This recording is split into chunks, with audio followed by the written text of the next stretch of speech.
Hello, good afternoon, everyone. So I was actually in production before I decided to do this as a quick one. But I think we're going to be making this into a series where we talk about things that we face when we make things scented candles, diffusers, gypsum crafts. So we're going to be sharing ideas and trying to educate each other, because I have a lot of my clients that actually have a lot of questions that they ask, and even though we do training, we do end up having to teach because, of course, we sell the materials. What to know is that even though we sell materials, we also produce. We have an interior decor store, which means most of the things that we sell, we use them.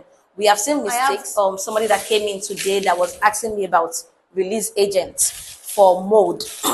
I think we are all getting this release agent thing confused, because silicone mold is a non-sticky object, which means anything you put in it, or most things you put in it, would move away from it easily. When you say release agents is usually used when you are making maybe silicone on silicone, because the only thing that can stick to silicone is silicone. Any other thing you put in silicone moves away. So when we talk of release agents, probably you're trying to is mainly used in manufacturing when they're trying to make a mold on a mold, and they do not want the first silicone to stick on the second silicone, so they have to use the release agent. Or if they are trying to make a modern mold. But when it comes to our own normal daily usage, you do not need release agent to make your gypsum. In fact, I know the reason why people always ask for release agent, because there are some molds that are difficult and they find out that they are not able to remove it. So they feel, okay, of course, release agent is supposed to be able to help them release the mold.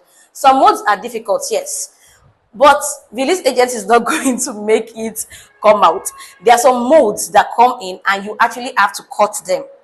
So when you're buying your molds, or if you are having a mold that you've used and you feel like you are having difficulty on molding, most times you might need to tear out the mold.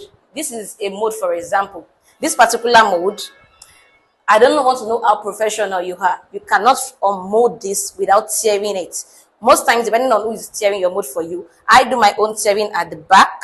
Some people can decide to do it by the side. But I usually advise, whenever you're tearing your mold, make sure you're tearing on the same line, so that it's going to be easy for you to pin for your own reusage. If you tear it on a surface that does not have seam line, it makes the mold not last, because after a while, the opening place would make it difficult to use. So I do not want this class to be long, or I do not want this session to be long. That is it about release agents anyways. That is what we came to talk about today. We're going to be making this more of a regular thing, where we talk about every other items and things that we use in production. Thank you, and see you soon.